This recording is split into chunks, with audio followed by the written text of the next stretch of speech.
Hey guys, Mike here, welcome back to my channel, thank you so much for being back, and welcome back to me. I have not done a video in a couple weeks now, which I apologise for. It has been really busy with my day job, as well as the fact that my city, Melbourne, has gone into lockdown again, so I've just been a little bit busy, but I'm back now, and I'm doing a video today. I am currently back living at my parents' house at the age of 26, which is obviously a little bit embarrassing, but the good part is I have stepped into the archives and I've decided to do this new video where I am going to review very quickly every PlayStation 2 game we ever owned when we were growing up. Let's do it. Okay, so a quick history on this. The PlayStation 2, I don't even know when it came out in Australia, but I know we would have got it for Christmas either in 2003 or 2004, I cannot be sure, I may never know. And previously to this we had a Nintendo 64 and a PlayStation 1. I really wanted a GameCube because I really wanted to play Super Smash Bros. Melee and Super Mario Sunshine and Luigi's Mansion, and I've always really loved Nintendo. I still do really love Nintendo. But my older brother and my parents were more interested in getting a PlayStation 2, mainly for the selling point that it was a DVD player as well. Funny thing about that, because I guess DVD players at the time were like pretty expensive and every house kind of needed one. We were certainly nowhere near the digital streaming age that we are at now. So the physical media business was still very much alive. And a lot of people killed that industry by going to video rental stores here in Australia, such as Video Easy and Blockbuster, taking the DVDs home, putting in the computer, copying them, and then taking it back and having an illegal pirated copy of that movie. We did not do that at any point, never did we do that, but I heard about people doing this. So in order to have another DVD player in the house, we bought a PlayStation 2, which did end up being one of my favourite consoles with some of my favourite games of all time, the beginnings of some of my favourite series of all time, as well as just a console that I remember really, really fondly, up there with the Nintendo 64 for me. I loved the PlayStation 2 so much. I always was really upset that we never had a GameCube and I couldn't play some of those really cool GameCube games that I wanted, but I think the PlayStation 2 was a really great choice with a really great library. Which brings me to the first two games we ever had on PlayStation 2, and that is because these two games just came with the PlayStation 2, and we had the silver PS2, the Platinum Edition, and well, the first game we ever had on PlayStation 2 that is still a series that continues to this day and is one of my favourite game series of all time was the original Kingdom Hearts game.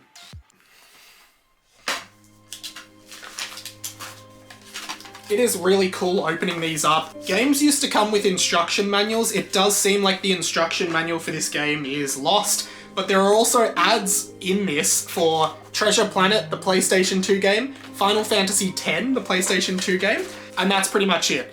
Kingdom Hearts is the game that made me fall in love with the PlayStation 2. And this game franchise has totally changed my life. I've played every Kingdom Hearts game. I recently completed the DLC of Kingdom Hearts 3. I have kept up with the series. I am totally enamored by the soap opera-like story that is evolving, but this game just gives me really fond memories of being a kid, looking up text-based walkthroughs. We didn't have YouTube back then. We actually had to like read written walkthroughs of what to do if we were stuck, but also just going around the game and finding hidden things and trying to complete the game 100% before it was like easy to do that with YouTube. I love this game. It is definitely in my top 10 games of all time. It would have to be. And I really want to replay it. I wonder if my original save files are still on the disc, but I don't know where the PS2 actually is, so I can't check. But yeah, Kingdom Hearts was amazing. The other game that came bundled with the PlayStation 2 was this game right here, The Lord of the Rings, The Two Towers, the game. Decide the fate of Middle-earth. Join the Fellowship. Play as Aragorn, Legolas, and Gimli in this epic adventure.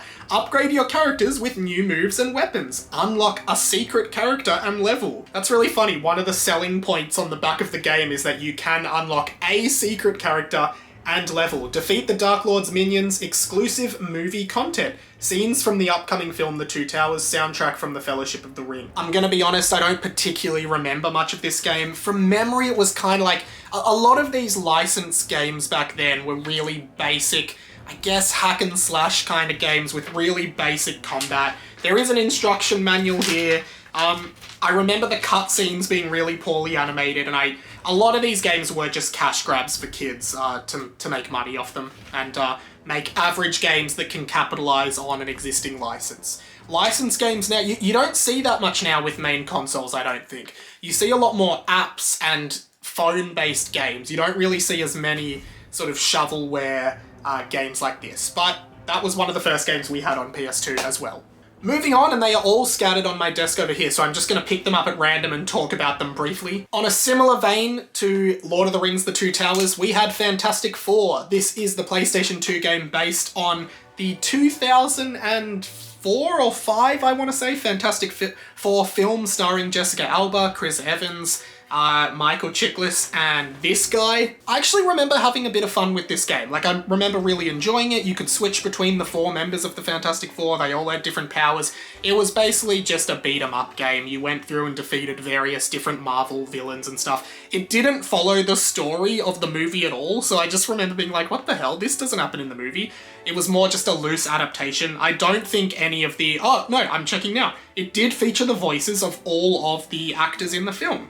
This was an alright game. I don't know how it would hold up today. I'm sure it would be terrible today, but I do remember really enjoying this, and I loved that movie as well. But I think this game really contributed to why I loved the movie so much. Okay, this is an amazing callback and relic of its time.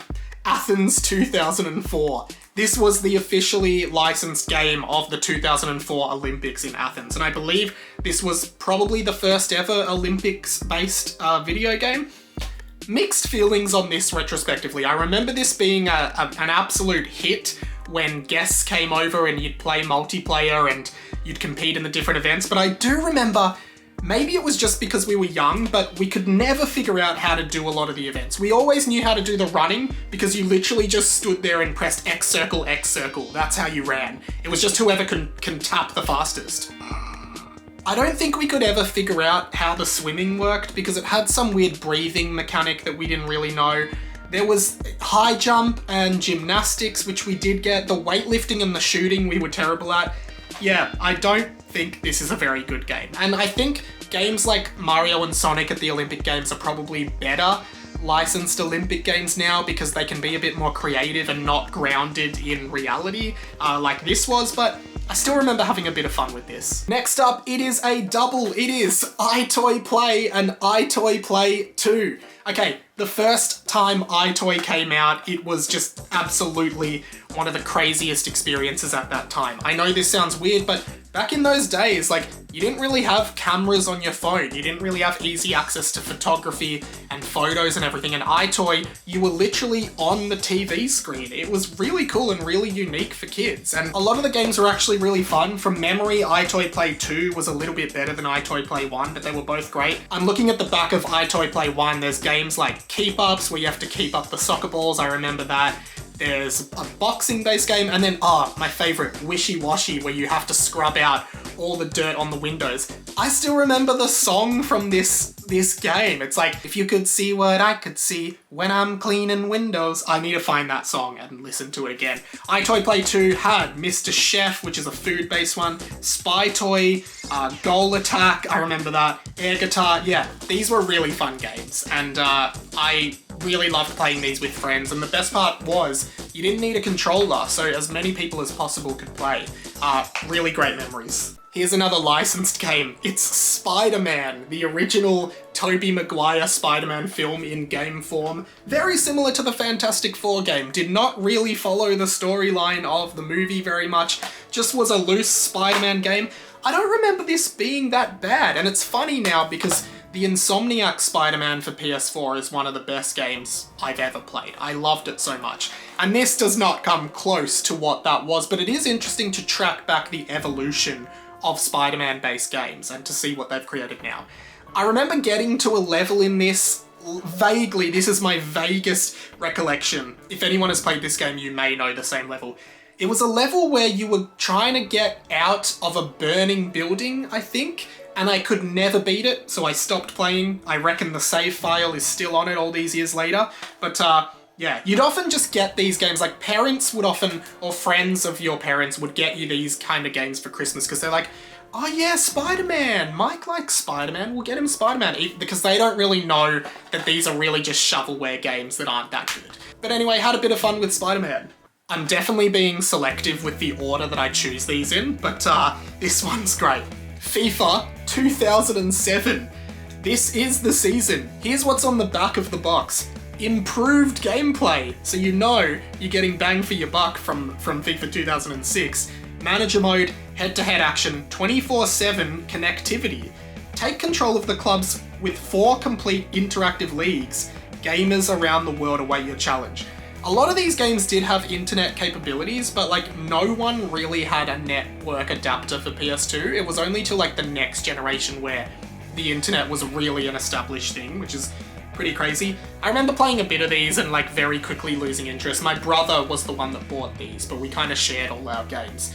The last FIFA game I remember really liking was FIFA 2001 on the PlayStation 1, and it would be amazing to take that out now and have a look at it. But yeah, FIFA 07, that is 14 years ago. Bow. This next game is a game that I remember really vaguely, and we got it as a birthday present, my brother and I, because we have a similar birthday. It's called Oni, and I don't remember like much about it except that it was this weird third-person shooter game where you can get a bunch of different weapons. It would be really interesting to watch a playthrough of this game, because I do remember it being really good, but also really hard. Look, I'll read a bit of what's on the back. An arsenal of weapons including pistols, rocket launchers, energy and projectile weapons, seamless blend of hand-to-hand and weapons-based combat, easy to learn, hard to master fighting system, containing secret moves and disarming techniques. So we definitely never beat this game, because that's the thing, as I said before, it was hard to beat games back then because you didn't have just YouTube playthroughs. Now I'm sure if I look up a YouTube playthrough of this, I'll find it, and I might actually do that because I'm interested to see if this game is actually any good. Next two are no strangers to this channel. It is The Simpsons Road Rage and The Simpsons Hit and Run. I actually remember my next door neighbors at the time of this very house that I'm living in right now had on Xbox or GameCube, I can't remember, The Simpsons Road Rage, and we were obsessed with it. We loved how you would unlock new characters every time and they all had different cars. We loved that. And then of course Hit and Run a bit later. Here's the thing. I actually don't think we ever owned The Simpsons Hit and Run. I think this game belongs to one of my friends and I borrowed it off him a long time ago and just never gave it back to him because I don't think we ever owned it. I have done a full video on my channel comparing and talking about these two games, so I would like you to direct you to that video here. Go and check that out after you've watched this, but yeah, two very good games. This is another game we got for our birthday or Christmas or something like that, and it's called Hot Wheels Interactive Stunt Track Challenge. This is another one that I just have to look up on YouTube because I remember I guess this game is supposed to be really easy because it's like a Hot Wheels racing game, but I just remember we could never figure out how to play it. I don't know if that's because we're stupid or the game was bad, but we could just never figure it out. Plus, we never really liked Hot Wheels, so I don't know why we actually got this Hot Wheels based racing game. I kind of do want to find the PS2 and actually start just playing some of these games, but I probably will just look it up on YouTube. But yeah, Hot Wheels Stunt Track Challenge. Gotta look that one up. This is another similar, really obscure game. It is called Cell Damage Overdrive, and from memory, the idea of this game is it's like a kart game, but it's not racing. It's like a Twisted Metal where you're trying to destroy the other people's cars with various fun weapons and etc. And I remember this being really fun, if not slightly inappropriate for kids. There were a few like sexual references that really confused me at the time. It is rated M. Here's what it says on the back. A way out wacky world of cartoon fun racing and fighting for 1 to 4 players. 9 out of 10 from Total Video Games. I wonder if they're still running. This was a lot of fun. It had some cool maps, some cool gameplay mechanics. I can't say too much more about it. I remember playing it with friends and it being pretty good, but I'm sure it doesn't hold up that well now. Cell Damage Overdrive. Also had this game called The Lord of the Rings: The Third Age. I don't know why we had 2 Lord of the Rings games, because I've never seen the Lord of the Rings movies or read the books. A lot of people get very angry at me for this. The way I would describe this game as an adult, because I remember it pretty clearly, it is a turn-based RPG, you know, like Final Fantasy or Pokemon, but when I was a kid and I was playing this game, I didn't know the term turn-based RPG, so the way I described it to people was, it's like Pokemon but Lord of the Rings. And I remember this being cool. There was a bunch of different characters that in your party, you went around an overworld, you fought a lot of different enemies, you had a bunch of different weapons and you could upgrade and level up your characters. I remember this being really fun, and I'd like to look this up on YouTube as well, because I genuinely think this was a pretty good game. We definitely never beat it, we just got stuck at some point. I used to play it with my brother all the time, but we just got stuck. The only thing I remember, mainly, is that this guy, I don't think you can see him very well, but I'll put this up to the screen. His name was Hadhod, and me and my brother used to be like, up the hod. But anyway, that's just a memory that you wouldn't get. I've definitely been really selective with where I'm choosing these games, because these last ones are some really important ones. Gran Turismo 3 A-Spec. This is such a good game, and I remember we actually bought the steering wheel appendage for PlayStation 2 with pedals, so we used to actually use the actual steering wheel the way you would in an arcade. We were saving up for all the really expensive cars, and yeah, we really, really enjoyed this game. It was really cool just buying cars, selling them, racing them, doing them up, souping them up, as we would say, and there were heaps of different cars, but I guess looking back, we were probably pretty bad at this game because we definitely didn't know anything. Like, I still, if I played a realistic racing game, I wouldn't really know how to play. I'm more into kart races like Mario Kart, Crash Team Racing, etc. But I remember having a ton of fun with this game and spending a lot of time on it. Next up, Destroy All Humans. A really good franchise. We only had the first one. I know that there's 2 and 3 and maybe another one. I'm not 100% sure, but I loved this game. It was like a strategy, I don't know, like, I guess it was just an adventure game where you had various weapons, but it wasn't a platformer, but it was like a third-person adventure game. You're an alien, you're trying to take over the world. It's kind of disappeared in the last decade. Like, there hasn't really been any games in this franchise anymore, but I really enjoyed this. Another one that I just remember getting to like one of the last few levels and having no idea what to do, so just stopping. But this was a lot of fun. I would love to play this again. I think there are HD remakes on new consoles, so maybe I'll have to check that out. Tony Hawk's Pro Skater 4. This is one of my favourite games of all time. I have spent countless hours on this game. I 100%ed the career mode with a few of the different skaters, and yeah, this was genuinely just a really, really fun game. It built on Tony Hawk's 1, 2, and 3. It had the open world campaign mode, which I really enjoyed, which is not where in the first few games you had to just skate around for 2 minutes trying to achieve as many of the goals as possible. In this one, you skate around the park looking for a bunch of different missions and objectives that you can do. You get money, you can upgrade your stats. This was a really fun game. Great voice acting, great mechanics, one of the best Tony Hawk's games. I think it was the last one before they switched to the Underground name, but this was the last of the original THPS games, and we loved it. The multiplayer as well, so much fun. Crash Twinsanity. This is, to this day, still one of my favourite games of all time. I know it has mixed critical reception, but I remember loving this game. It was so much fun. It was very short. I beat it in a few days or maybe a week, but I remember loving this game so much. I was so excited to pick it up. It was the first open world Crash game, certainly the demise of the classic Crash Bandicoot, and everything that came after this was really bad, but I really had a great time with this, and not to mention the soundtrack to this game is the best. This is one of the best video games. Oh, I've just tried to open it. The case is broken, but and the disc for Simpsons Road Rage is in here, probably for the past 15 years. But yeah, the soundtrack to this game, absolutely amazing, and if you haven't played it, give it a shot. I really hope they remake it at some point, because it is very fun. Okay, next up, Ratchet & Clank Locked and Loaded, also known as Going Commando in America, and Ratchet & Clank 3 Up Your Arsenal. Putting them together because the Ratchet & Clank games were the other series that I've played every game of, and is one of my favourite games of all time.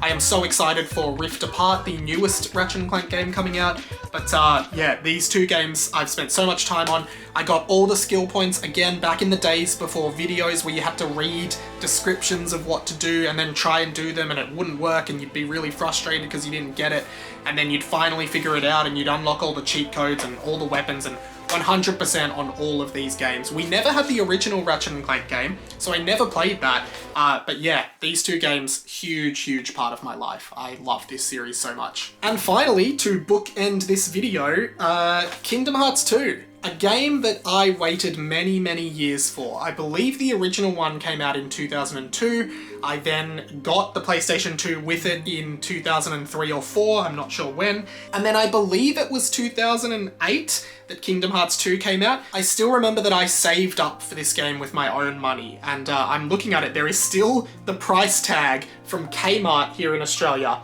$96. And $96 was really expensive for games back then, but this was a brand new game, it was a huge game, and I waited so long.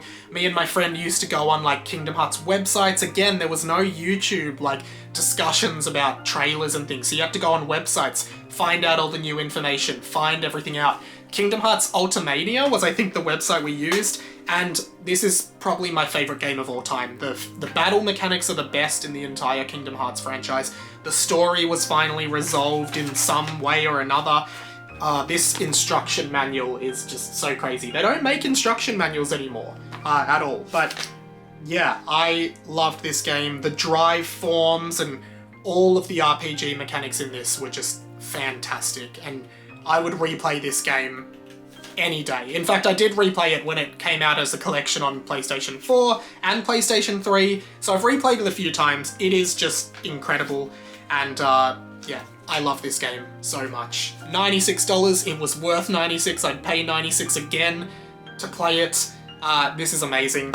That is every PlayStation 2 game that I had growing up. This was back in the day where, like, you couldn't just buy any games. Like, I feel like the games I have now have diminished emotional value, because when you have a proper job, you can go out and buy whatever game you want. Like, back in the day, it was all birthday presents and Christmas presents and saving up $96 to buy Kingdom Hearts 2. Like, you couldn't just get whatever you want, and that's really different now. So a lot of these games are really special to me. Some of them are trash, but some of them I really remember fondly and regret not ever going back to finish them. If you would like me to do a video like this with any of my other consoles, let me know. I've got PS1, I've got Nintendo 64, Wii U, 3DS, DS, Game Boy.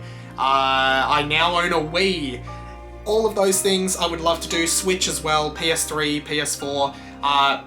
Check out some of my other videos. I have done videos, like I said, on The Simpsons, Hit and Run, and Road Rage. I also do a few videos on Super Smash Bros, DLC speculation, so please check them out on my channel, and subscribe as well. That would be awesome. Thank you so much for watching. What games did you have on PS2? What are your favourite PS2 games? Comment them below, and I will see you in the next video. Thank you so much. But I went to run my hand through your hair and I noticed you were attached to string. You were a puppet this whole time, you were attached to string.